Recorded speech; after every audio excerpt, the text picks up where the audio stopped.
Pleasure today to introduce Dr. Sabrina Leslie to the department. She's going to be speaking today on single molecule insights for therapeutic discovery, development, and diagnostics, the next level of resolution, which is really the next level of microscopy. Many people attending this course spend a lot of their time in front of microscopes or near microscopes. And I thought it would be interesting to see where the field is going and what does single molecule microscopy really mean. We're very blessed at UBC to have Sabrina Leslie as an associate professor in the Michael Smith Labs. And she studied physics and mathematics here at UBC. And then she went to UC Berkeley to obtain a PhD in optical physics, followed by a named fellowship at Harvard University. And she invented a Teva-3 high-throughput single-molecule imaging and called convex lens-induced confinement. And this kind of launched her onto the stage of being a true innovator in microscopy. She went to McGill and succeeded there, but we were really fortunate to be able to recruit her to UBC in 2021, and she's currently an associate professor. She runs an incredible laboratory, which really was for me, a really awe-inspiring experience to visit her and see what her team are doing to reinvent microscopy. I felt like a kid going to Willy Wonka's chocolate factory or something, and it's really amazing. And from that experience, I thought that it'd be great if she could share her enthusiasm for microscopy and the innovations which her team are leading with the whole department. So, as usual, we'll have a presentation, and then Professor Leslie would be really happy to address any questions the group may have. These could be sent by just raising your hand at the end of the presentation or putting something into the chat function, which we'll read out from. So thank you so much for joining us today. And we realize that there's a party going on upstairs, and if we hear some hooting and hollering, it means there'll be some good fun for you in an hour's time. And we appreciate you being here. So I'll let you take control of the screen right now. Okay, yeah, thank you for the very kind invitation and the opportunity to share the imaging innovations that you mentioned. Their power comes from their use, so it's a particular honor to share in the pathology rounds here in British Columbia, where I'm also originally from.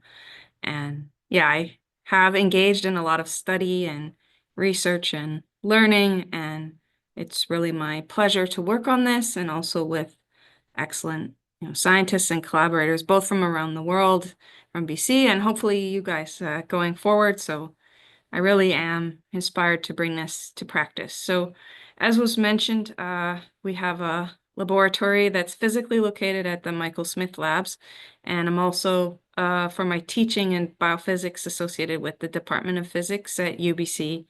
UBC has very interdisciplinary graduate programs, so I'm associated with a number of those in engineering, genome science technology, and very happy to interact.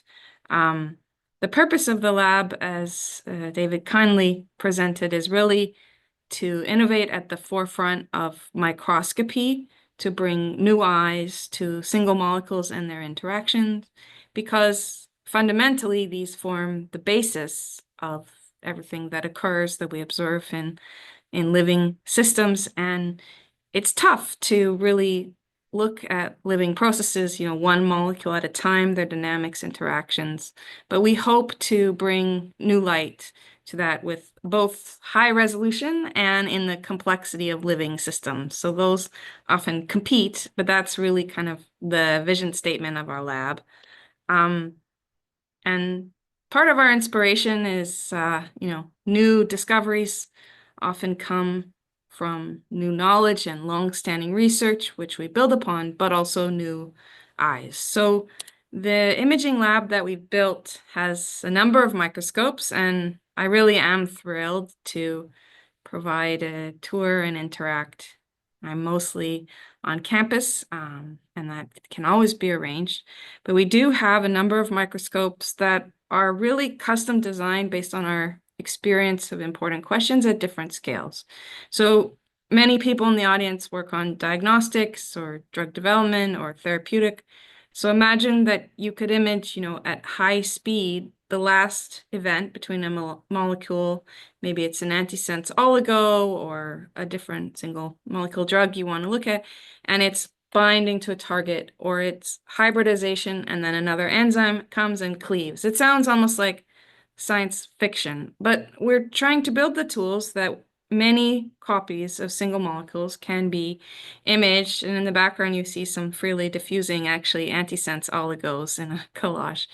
And the way we do that is we trap them in little wells, and we image very quickly with very high detection speed and sensitivity. Another scale is maybe a delivery particle, and actually I have to choose a point of focus in a talk. So I'm going to focus on the lipid mRNA particles in this talk, and they're a very hot subject today. But I just want you to know we're really building imaging systems at many scales. The lipid mRNA particles are larger, maybe 100, 200 nanometers in size. Similarly, we can trap them, look at their diffusion, pull out their size. You'll see today how we can look at their drug payload, how many mRNA per particle are there, visualize their release, their interactions. And then in next scales, could we do this inside living cells, or many groups of living cells, or living cells in a tissue culture? So what David saw, which isn't yet published actually, and was one of the opportunities I had in coming to UBC, building on the foundation of very technical single molecule imaging work we've innovated without tethers and solution, to actually expand into biology. So with folks around us like Leonard Foster, or genomics researchers like Martin Hurst or Mark O'Mara, we have this opportunity to bring this very precise single molecule imaging and connect with other data sets and health science research to have true impact. So that's really our inspiration, and also work with you and bring this in resolution to the field. So if you're to visit, we have a couple of scanning confocal single cell microscopes, which actually allow us to follow these molecular dynamics in cells. And that's the third layer that we work at. And that's relatively new for us. So we're learning cell culture and biology. Okay, so if you did get a chance to take a look at some of our publications before my talk and what we've brought to the field thus far, and the innovation that was mentioned, is a technique called convex lens-induced confinement, or CLIC.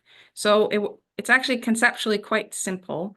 Our approach to see single molecules and their dynamics and interactions is, first, we'd like to see individuals and follow them for a long time, be able to simulate cell-like conditions, so crowding, change the pH, change the salt, introduce dynamics, and actually not tether them. And that's complementary to very valuable other techniques that are out there in the field, such as optical tweezers or turf, where molecules are tethered to the surface, and you may have learned about in previous seminars. The idea is to kind of be handle-free and yet confine and watch and introduce that complexity. So the technique's called CLIC. It works by squeezing two thin sheets of glass together. It's a bit of a trick because the surfaces are curved. The definition of a lens is a curvature. But if you look really close to that contact point, which we want to, and have a nano positioner control, because you have a curved and a flat, or a curved and a curved surface, very close, they look effectively flat, which is convenient. And also we can get very precise nanoscale contact. Now, in many reactions of interest, why would you want to do that? Look in a small volume. It's because if you pretend you're a protein or a DNA or a lipid particle, things that are occurring at effectively high concentration. You want to have confinement so you can work at many numbers of molecules in small volumes. So CLIC allows you to get molecules so you can follow them, long time courses, but also effectively high concentration or physiological conditions, all in one fell swoop. So at the Quantum Matter Institute at UBC, we fabricate glass wells in this very smooth planar surfaces. We can fabricate any feature. The most convenient one are some micro wells, so we can look at diffusing molecules for some time and their reactions. And if you look at our prior work, we've fabricated all kinds of shapes, nanogrooves, rings, with all kinds of advantages if you're curious, and that might be a subject for a larger talk. But yeah, we're also in the Michael Smith Labs. Part of the purpose of the work is not just advanced research and training the next generation, but also translating to practice. So we have filed a number of patents, and there is a small startup company that has a big vision to translate this out to hospitals, research labs, pharma researchers worldwide. But for now, we have a pretty good prototype that's on many of the microscopes and some customized that David saw. In practice, the nice instrument that students and postdocs can work easily with affects this bringing together of two planar glass surfaces with the help of a nano positioner. So there's actually an inverted convex lens at the end of a tube here, a microfluidic chuck that allows the sample to enter, and the microfluidic flow cell is deformed. So here's a little cartoon of the lens at the end of the tube, comes down, pushes the roof into the floor of the flow cell. We have etched an embedded array of microwells. Throughout this talk, we will be looking at arrays of nanoparticles interacting, but just to point out all the places we could go, we've also used this for genomic mapping of longer DNA for more control. We can control ligation by putting long loops of DNA in rings. You could imagine using confinement to sort of manipulate or set up the states of your molecules for enhanced chemistry. But in this particular talk, just painting the big picture, the main point, and we will be presenting the mRNA lipid particles as the key example.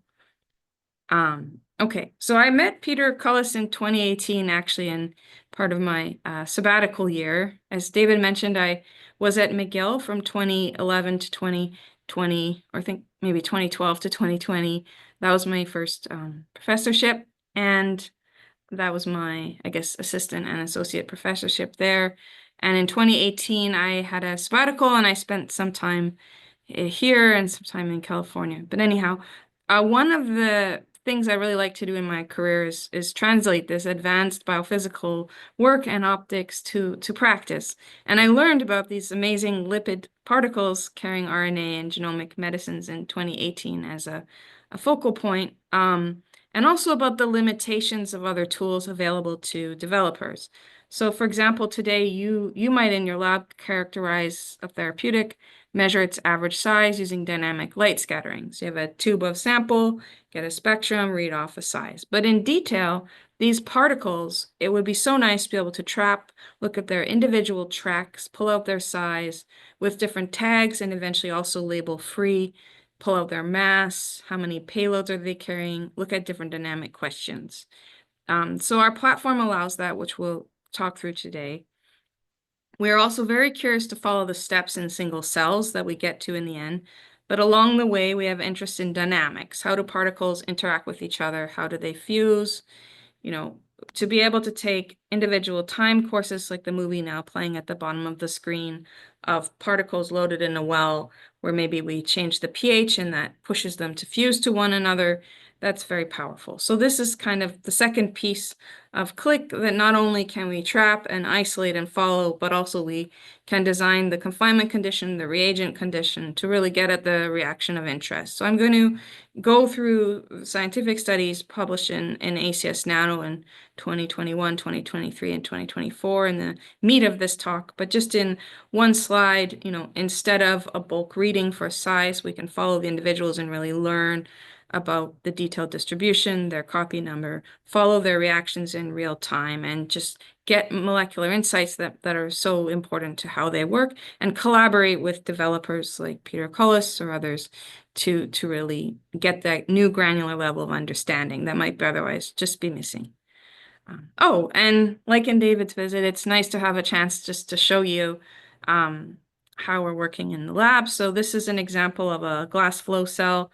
In the lab, my students and postdocs use a version that's really easy to hold in your hand, just 2.5 centimeters square glass flow cell.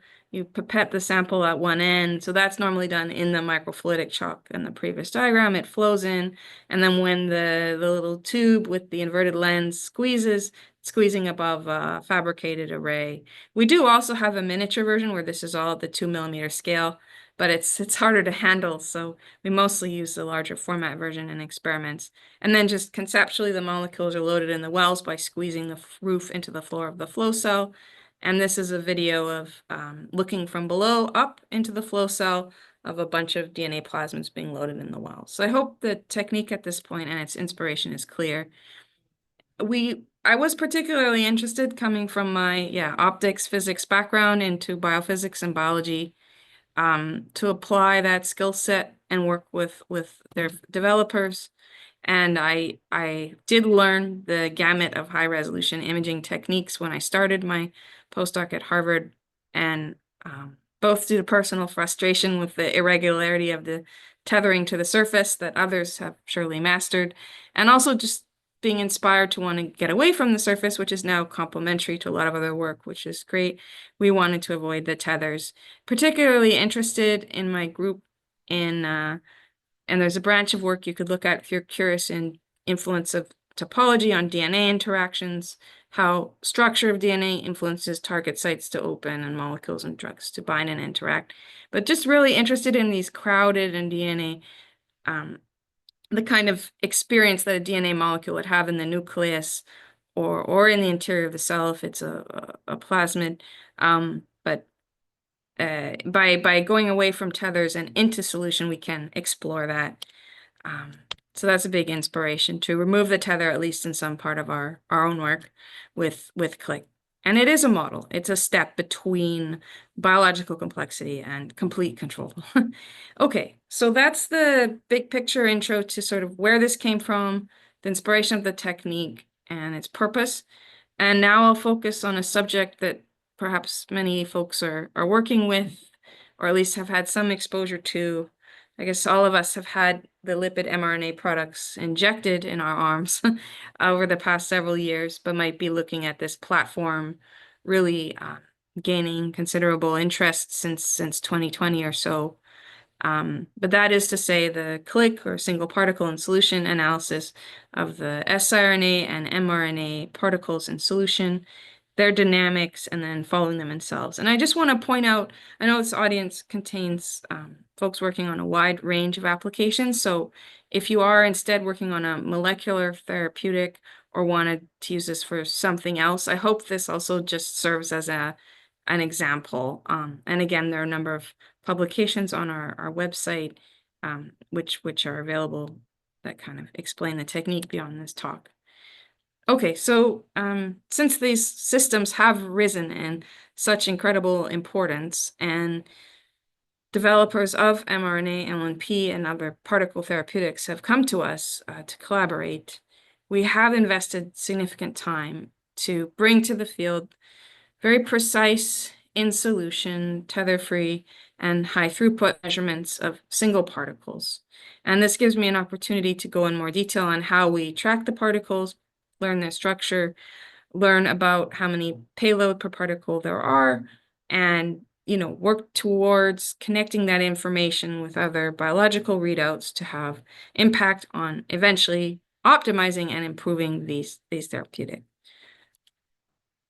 Okay, so in our work, and now these figures come from publication in ACS Nano in 2021, which is where we first published our work on the click studies of the single siRNA lipid nanoparticles.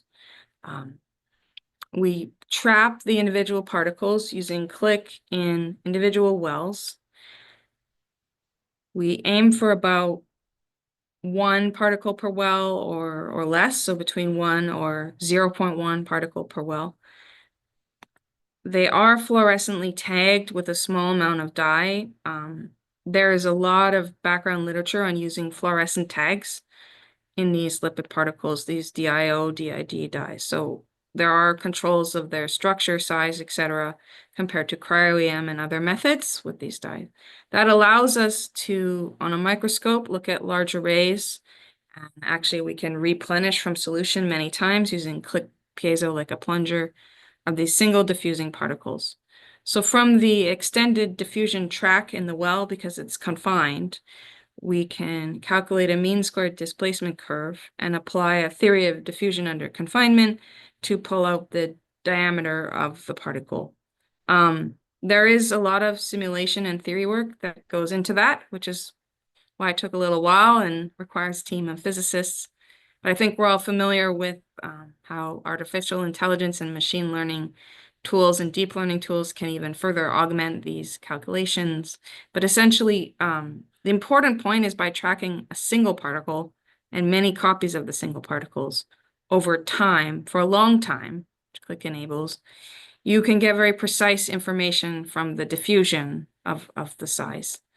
So that originally Einstein's work and the Stokes-Einstein relation shows that. So if you're really curious, you can come to my biophysics class and we can go over that. But essentially, we have a very sensitive reading of size. And that, yeah. So from your perspective, I guess probably the most important thing is the output. For every particle in the distribution, we can pull out a diffusion coefficient and size. Now, complementary work of these lipid particles, and just to speak a bit about the history, before the pandemic, the reason the lipid nanoparticles were ready to go, from what I understand, is they had been released in a partnership between Peter Cullis's lab at UBC, Alnylam, and Acuitas to carry the very first lipid siRNA therapeutic, which was very effective. And that was released prior to the pandemic, but it meant the lipid particles were ready to go. And at the time, it had the formulation that was successful is called Onpattro. It's an siRNA therapeutic.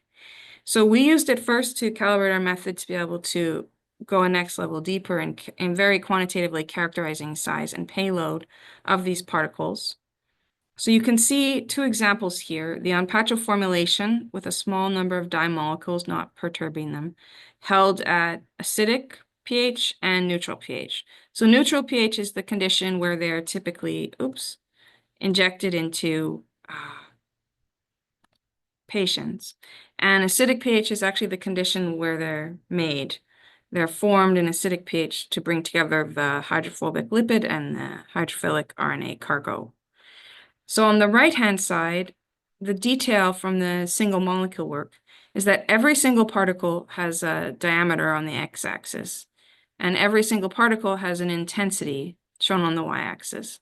So the homogeneity, to the extent to what extent are all particles the same, is very clear from how wide this distribution is. So if it was a perfect case of every particle being exactly the same perfect sphere, you'd have an X. If it's uniform and not correlated, you'd have a circle. Now we have some outliers, some bigger particles, some smaller particles, and they're lying on a line. And the shape of that line actually is important to the structure. At the time, it was not clearly known, but parallel data was being acquired and using cryo-EM, that under this particular condition on the right, you would expect the slope on a log-log plot to be 2.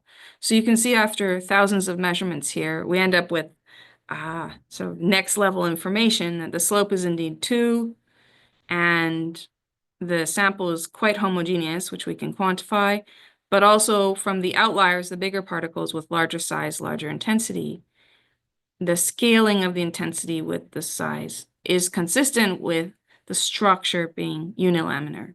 Whereas on the left, you can see with cryo-EM, which is the probably best other measurement, and this is complementary to, you see a lot of heterogeneity, and there's a hint that they're multilaminar. So the fact that the slope on our log-log plot of intensity and size is 2.3, and there are these two sort of different clusters, indicates that indeed the dye is dispersed not in a single layer, but in more layers, consistent with multi-layer, and that it's actually quite heterogeneous. So in a way, this might be a precise fingerprint for measuring not just the size distribution, but also the structure distribution of these lipid particles. And to count the number of siRNA per particle that were fluorescently tagged, we actually only fluorescently tagged a fraction of them. But you can see that one way to count the number of drugs in a particle is to use a method called photobleaching. So if you're familiar with fluorescence microscopy, when you shine the laser for some period of time, the dye can actually become no longer photoactive. So you track a particle, plot its intensity versus time, and see a single step drop, indicating that there's one drug in this particle. If there were 2 or 3, you might see 3 steps before the dye is bleached out. So we're using kind of a poor feature of the photophysics that after a certain number of fluorescence events, these dyes become no longer coupling to the laser, but to get a single step to count a single molecule. So the reason we were so interested too in digital numbers of steps is that we do suspect in the mRNA work that we will have 1, 2, 3 large mRNA polymers in the particles. So we were working towards that already, knowing that that's extremely important, and established the technical sensitivity to count 1, 2, 3 siRNA per particle. After one is counting larger numbers like 10, it is the case that it may be better just to take an average measurement. And yeah, so achieving that sensitivity is new, and we demonstrate the capacity to get the size and the payload of every single particle in solution for this modern formulation. Oops. And then what actually wasn't known at the time, and we did blindly, sorry about that, was what would the correlation be? So for the previous example, we have the labeled siRNA formulation, now no label on the lipid. And for every single particle, if you remember before on the exact same intensity conditions, these dots lied along a correlated line. So here actually they do not. And we measured thousands of these under very rigorous conditions. And it looks almost uncorrelated. That's to say that, there might be more drug in a smaller particle or less drug in a bigger particle, as well as, we're filling the sphere. And we were very surprised by this because we expected, a line with some slope. But in parallel, scientists in Peter Kulz's group were measuring with cryo-EM these formulation, and they are seeing more qualitatively, but still these kind of nuggets of siRNA in the lipid particle. So there could be larger nuggets in a larger particle, maybe smaller nuggets also in a larger particle. Is a bit uncorrelated looking. So because this kind of cryoanalysis is a bit, I would say, qualitative, whereas the fluorescence analysis is very quantitative in terms of number, putting them together is a stronger understanding of the structure, in this case also of the RNA in the particle or the particle itself in the prior example where we insert dyes in the particle, and in solution conditions, not frozen on the surface like in cryo. So that was kind of an interesting finding where together by adding different bits of information, we have a higher confidence of the single particle size, structure, and how the siRNA is distributed in the particle. So today, this is now some unpublished work. The products with mRNA in the single particles and solution have now been used as vaccines. They're being developed as cancer vaccines. We've probably all looked at Moderna's clinical trials of some very, very exciting cancer vaccines and many others being developed out in the world. But yet, precise in solution measurements with high throughput of those very detailed size, number of payload, and later kinetic rates and following in cells on sort of the same platform. That's sort of the Willy Wonka dream to come true that we're building out. So now I'm going to share some preliminary work in imaging the mRNA distributions in the particles. And I might move a little bit faster now that we have a bit of handle on the technique and one example. So the kinds of questions we have are, how many mRNA are in the lipid particle? From other work that you may have seen for the true commercial formulations, the payload and the loading of these particles is good. I guess That's for others to present than me on their commercial formulation. But this methodology has allowed those kinds of results to be established. What I'm going to show here is work in our academic lab where we're developing the method and playing with formulations with the steps towards the commercial formulation from the Onpattro. So these are example formulations, not necessarily the injected one into patient. So we extend the method by looking simultaneously at dyes that are integrated in the particle, same as before, and covalently labeled mRNA. So the difference now is we have double vision. We're looking at the mRNA in one channel on our camera and the particle in the other. You can use spectrally separate dyes with little crosstalk and alternate your lasers and image very fast, a few milliseconds a frame to see these single particles. Same thing with our DNA interaction or protein interaction work. So if that interests you more, this talk carries across the method. In each channel, we can we can identify if an mRNA is there, the particle might be unloaded, track the particle. In this case, here's an example with both an mRNA single one and LNP seen in the two channels.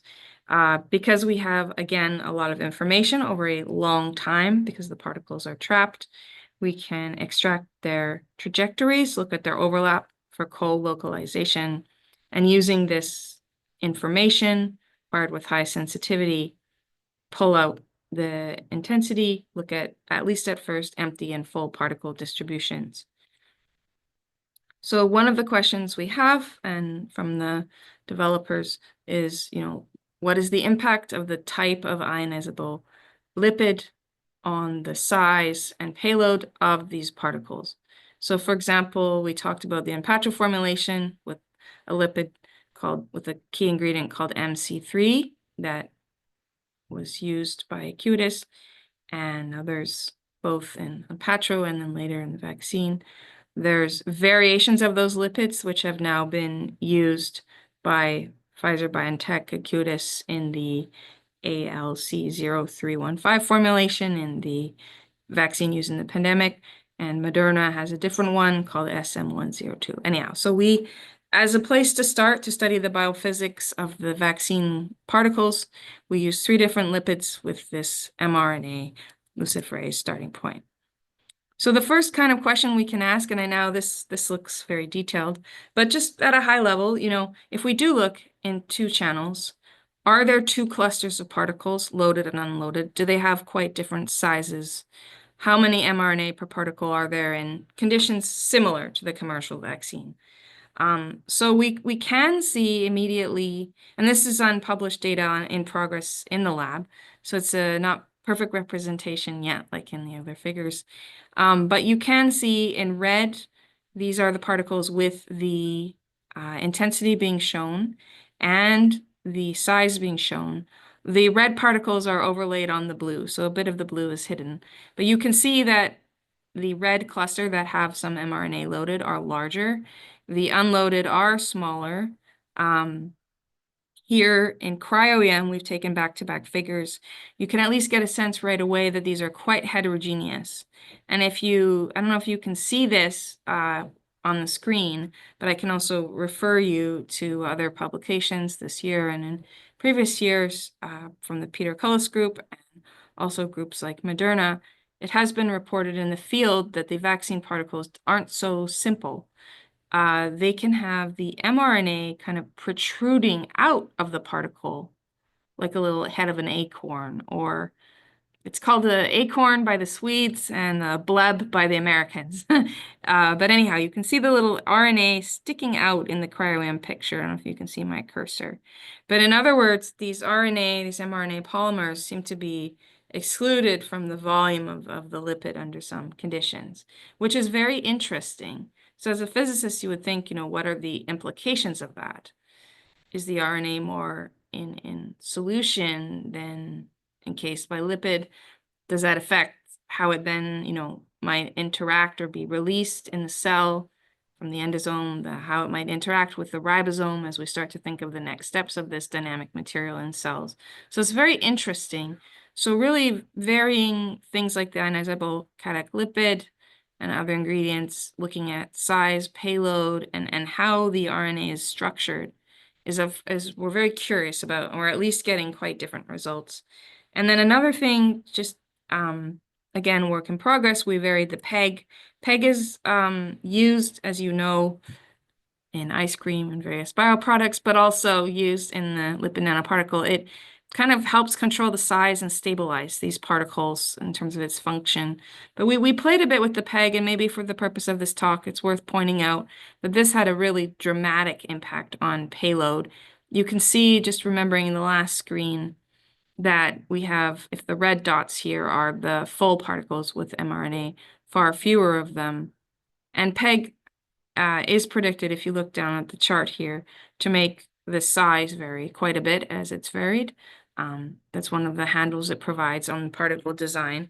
So it's not so surprising, but at least we can say, by varying the PEG around parameters that are fairly standard in particle design, we can see, a much larger proportion of unloaded versus loaded particles.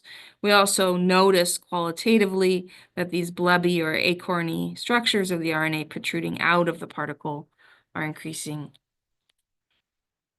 And then we did vary the Moderna-based lipid here as well. Yeah, so for the purpose of this talk, I want to give a picture that is very quantitative. Readings do show that one can have, quite a low fraction of loaded particles as one varies the PEG or the type of lipid. Also, qualitatively, the structure of the particles can change from more blebby or acorny to more encased, like an RNA is showing up, scattering like an onion in this particle. And then these kind of data further to this point show that, yeah, you can end up with even smaller particles as you move towards the MC3 formulation in this cocktail. So I just want to make sure I'm being clear that I'm not making a claim about a specific commercial formulation, but just that we can see strong trends in the proportion of loaded and unloaded in structure and in the slope of this scatter plot as we vary these parameters. Okay, so in terms of learning this methodology, and one of its practical uses is now by developers.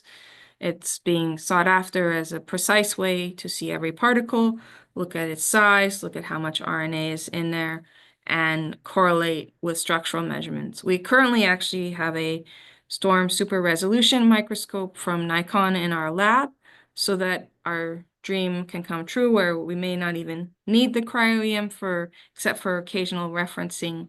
We'd like to be able to run in high throughput with just liquid-based assays in solution and high resolution, and be able to rapidly provide size, payload, structure information on hundreds of formulations a week. So that's one of the efforts that's going on, from sort of precision microscopy biophysics to practical application in our lab at the Michael Smith Labs right now with the nanoparticle developers.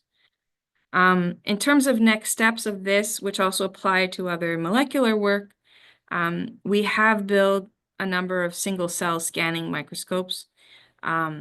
And we're very, very excited that we have the capability to not only characterize in solution the fundamental properties of these particles, but also their reactions and journeys in cells. And I've been going a bit slowly because I think David wanted me to convey the technique as one of the main focus in terms of what is now possible. So I might rapidly go through a paper that's now also in press in 2024, so quite recent, where we're looking at particle-particle fusion. And this might trigger your imagination of other reaction studies that you like to do. So there are other ways to look at size and payload. I guess we've set up a platform to do that in solution with high throughput and very high precision and multiple payloads. But I'm not sure I can think of another way to entrap those particles or molecules, change the conditions, and really look at multi-component reactions in real time with that control. And then, so this is one example of doing that with our click imaging method, and it pertains to the lipid particles. So in this example, we have an embedded microchannel on the chip, change the buffer, pH and actually look at the fusion of the particles. And we're very curious about this. So this is kind of how the data looks. You load multiple particles in the wells. We are using a technique called FRET here, where actually half the particles are red and half the particles are green. So as they fuse, it turns out, because they each have red and green dyes, there's a resonant transfer between those dyes after they fuse, but not before. So just think, start with smaller red and green particles. If we excite with a green laser, you get green photons out. But there's this trick called FRET, where after the dyes are sufficiently close, which here is after fusion, well by well, we see an increase in the red signal. So think of red as fusion signal. So it's just an example, well by well, we can see the fusion reaction occur. We can phase all the reactions. So we can pull out very detailed time courses of every reaction. And we are very curious about fusion of particles, partly because this is important in our studies in the cell of endosomal release and then eventually other interaction steps that we want to simulate in vitro, but also, again, from our developer colleagues, and perhaps we've all, read in the news, the stability of these particles under manufacturing, what temperature conditions, are they aggregating? This is of very practical interest. So we chose this study in developing our platform because of its compelling practical interest as a first study. And this slide is maybe for those particularly interested in the biophysics of LNPs, but essentially we looked at both the ionic strength and the buffer pH. We were curious, as we varied the buffer and these conditions, think of separating in phase space, the two parameters, what really drove fusion. So the punchline of this work is that the pH really drove fusion, which is as you would expect. And if you're really curious about this, maybe given that we want to allow time for questions, I'll quickly go through and refer you to the paper. But the main point is, for this fusion of particle and particle reaction, we can then vary conditions like the N to P ratio, so the ratio of how much drug is in the particle. Look at these time courses. Here we learn, higher drug loading ratio results in lower activity, slower fusion. We can ask about how, again, that PEG, which influences structure and stability, influences fusion. Unsurprisingly, we pulled out, saturation and rate for every reaction for this heterogeneous ensemble and learned that with higher PEG, we saw less fusion. And as you saw before, also shift in size and payload. So those are just a couple little examples. I know this audience is interested in a wide range of applications. But of how you might watch a reaction and click. And then the kind of biological interest, where the dream in our lab is we take sort of single molecule, single particle delivery data here, is to really correlate this with the kind of data that you guys, our biological climbers, would be taking, which your midpoint assay at best seems to be single cell data. So could we sort of take that too, but also with high resolution imaging, and then connect our data up through multiple scales? So to that extent, a nice example that I'll focus on here is to track single particles, not just in solution and conditions we control, but now as they enter cells, which are conditions we don't control, embrace the complexity, use our precise tracking tools and sophisticated analysis to really look at these steps of the particle's journey in the cell, and then relate that back to these very fundamental properties that we've measured in relevant conditions. A further dream we have is not just to follow the journey of the particle therapeutic in every cell and do this high throughput in different contexts, but also, this is a little bit of science fiction because we're not there yet, but with your colleagues at the Public Health Authority, BC Cancer, be able to then remove those cells from our imaging device, transfer them to a chip, such as a smart chip for sequencing, and then take single cell omic or proteomic data to correlate to the single journey of the dynamic reaction in the cell. So that is something. There's Dr. Robin Koop, who's the head of an instrumentation group at the BCCA, working on that. So that's somewhere maybe we're headed a little in the future. We don't have that quite yet. He's working on the laser transfer of cells to do subsequent sequencing. At the Michael Smith Lab, Leonard Foster's group is working on approaches to do single cell proteomics. And we're working on the very molecular and time course imaging studies on the optical microscope. But just as a look ahead, we are at the stage where we have developed not just a multicolor fluorescence imaging, so we could see, maybe for CRISPR, you'd want the guide, multiple cargos, the particle, so multiple channels, but also you might like label-free detection through iSCAT. The web is telling me that my connection is lessened, so I want to make sure you're still there. David's still moving, so that's good. But what you're seeing here, and only a few groups in the world have this, is on our scanning confocal microscope, which is the one best suited for cells. We have set up iSCAT, which is an interferometric scattering approach to optical detection of cells and particles. So on one side of the microscope, imagine 4 fluorescence channels, the other label-free. So that's what's overlaid in gray and black and white here. So you're sort of scattering off everything. You don't know what you're looking at. But in fluorescence, you can overlay, a tag on, as my graduate student Eric Boateng has done here, the LNP, the mRNA, and say 2 pH sensors for early and late stage nucleus. So this is an effort to really follow the journey of the single mRNA LNP therapeutic in the cell and relate that to its fundamental properties. And then, here's just kind of an example of, we're just very excited about the optical sensitivity that we're getting. These pictures almost look like cryo-EM, but they're taken on our optical microscope. And this is just actually just to share with you kind of a picture we weren't expecting of a cell nucleus, where you're seeing all these very strange temporal structural dynamics in the nucleus. So we've gone up to Mark O'Mara to ask, what is this happening in the nucleus? But we're just learning the cell imaging, and it just kind of proves the point that there are lots of particles and blebs and other structures occurring naturally in the cell. So the fact that we're fluorescently tagging the therapeutic ones as we follow particles is quite important. And the capabilities we're building, just to share with you.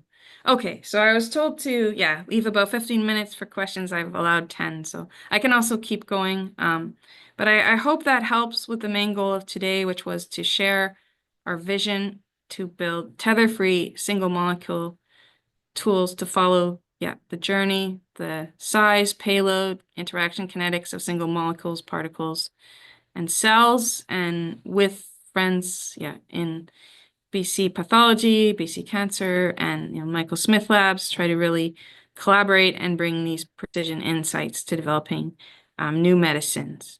And if you are curious about this method and other kinds of studies, we also have a DNA biophysics and RNA biophysics subgroup as well. But I hope the narrative of this story helped capture the power of what we're trying to do. So happy to take any questions and also receive any visits. Thank you so much, Sabrina, for that presentation. We open this up for questions now, and I'll keep an eye on the chat function. But if somebody would like to ask a question directly, just please raise their hand or just start speaking if we're in a moment where there's silence. I'm going to start with a question. So for vaccines, would you assume that the optimal loading fraction is 100%, or is there some reason why it might be useful to have empty nanoparticles as well?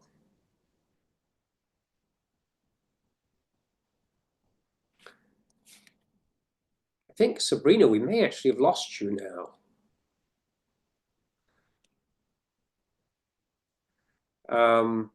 Oh, there you've come back. Okay. I've come back on my cell phone. I don't know if you can see me. I can see you, and we can hear you very well on your cell phone. Okay, I apologize for that. Yeah, I don't know if you heard the question. I was just asking whether for vaccines, do we assume that the optimal loading fraction is 100%, or is there some reason why you might want to have empty nanoparticles as well? I think you do not assume anything. And yeah, I think that maybe to unpack the question, the first question is, yeah, is there an optimum? And maybe the second question is, why? So, and then consistent with discussions with some developers, either at conferences or formal or informal. So the fact that there would be an optimum would be that you would assume that the unloaded particles are not useful in any way. I mean, that seems pretty obvious, but there actually could be reasons why it's not true. But the other question is, would one think that loading particles with high efficiency and even more particles have more mRNA than one would also be good? And it just turns out that also may not be true, as I've learned. So I think what I'm learning is that biology is very complex. It for reasons that are not fully unpacked yet.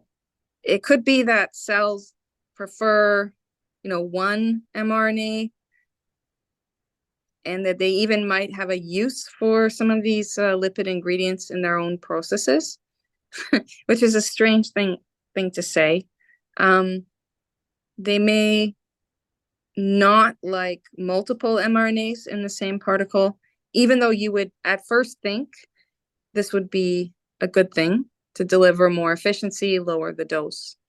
So it's just, it seems to be coming out because of the way the particles are kind of, I guess you would say, digested and used in the cells, because they actually have ingredients that get recycled into the cells after the RNA is released and so on. It becomes not obvious what the optimum is. So it's coming out a little bit in the literature that high loading might actually be bad. I would suspect that having particles which are not empty would be good, that you would want them all to be loaded with mRNA because that's the point. But because some ingredients might get reused, it might not be obvious. These are not answers to this question I would have thought to provide some number of months ago, but from speaking with developers and recent results at conferences, I guess we really need to follow how are these particles being used in the cell, because we're providing ingredients that can actually be recycled in their natural processes. So they can have a downstream perturbation. They can potentially also be toxic. Yeah. So for example, some results are showing that like multiply loaded particles or higher doses are actually bad. Yeah, so it could also be situation dependent. I mean, the naive answer to your question would be it's best to have all loaded particles and there's some optimal number to deliver to, say, a tissue per unit time. I would think that, but I guess it's subtle, because how are these materials actually being used? They're not just rejected. They're used later. So it's very interesting. And different types of cells and different tissues might have different uses for these lipids. Yeah, so I started learning more of the biology, and I hope that indicates it's sufficiently complex. It means I think your work is needed. I think so. It's also very interesting, right? So the naive assumption seems to be wrong. That's always interesting. Like you might think, okay, we want lots of RNA per particle. That's just got to be the best. That one, I think, is already being indicated to be not true. I do think it's good to get the full distribution of the information. For example, size, payload, kinetic information, structure, potency, and follow in different cell types. And then to learn what are the next sequence of events of how these particles are used in the cells. And the ingredients, how are they recycled in other cell processes? Are they toxic? Yeah. Yeah, I wonder, are there any other questions? I do have one more question, but I would certainly cede the floor to someone else's question. I'm not seeing any golden hands, and I'm not hearing anything. But so in pathology, we have a lot of entities which are where there are pathognomonic nuclear features. And a lot of these entities also have mutations, which are pathognomonic and found, in that cancer either exclusively or more than in any other type. And yet there's an association between nuclear conformation change and mutation, but it's only an association. There's no causality established. How long can you image the nuclei from the last part of your, or the cells from the last part of your talk? Because the idea of putting these mutations in to the right cells and determining if you see those nuclear conformation changes live with payload as opposed to empty vectors would be kind of really intriguing and interesting. Yeah, I think one can image for very long periods of time. That's determined by the cell happiness and health in our incubator. I think we've imaged them maybe up to some number of hours so far, but it's really a question of how they're cared for. When we do optical imaging, there is a potential for photo damage. So with scanning confocal, one of the reasons that one uses this approach is that it has low photo damage compared to wide field, where you blast a laser field for a long time at the cells. So essentially, I think if one tunes one assay correctly and keeps the cells happy and healthy in incubator, one could perform one's, interrogation over a longer time. But if you knew exactly what you were looking for, so say you're looking for a specific mutation change and you have, I don't know, maybe you have a probe for that, like a fish probe or an anti-oligo that seeks that out in RNA or some other way to see that. I don't think there's any limitation for looking at that beyond the one just from keeping the cells happy and healthy. So we will obviously have to have another conversation. There's a question from Peter Lansdorp. Peter, we can't hear you. Please unmute.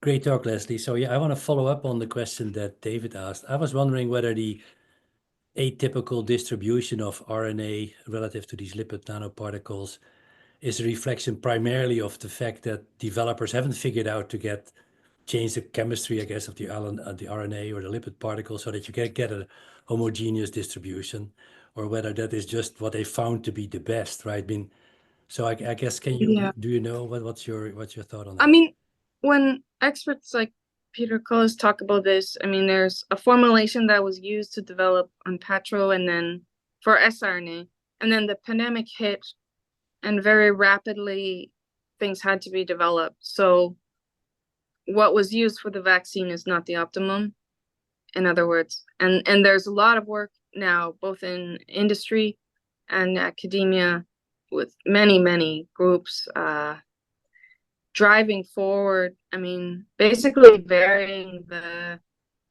formulations of the lipids and the RNAs and different kinds of RNAs. There's these self-amplifying RNAs. There's the varying the helper lipids, the ionizable cation lipids, the PEG lipids. There's other lipids that, there's hundreds of companies. Okay. So I think, yes, what you said is correct.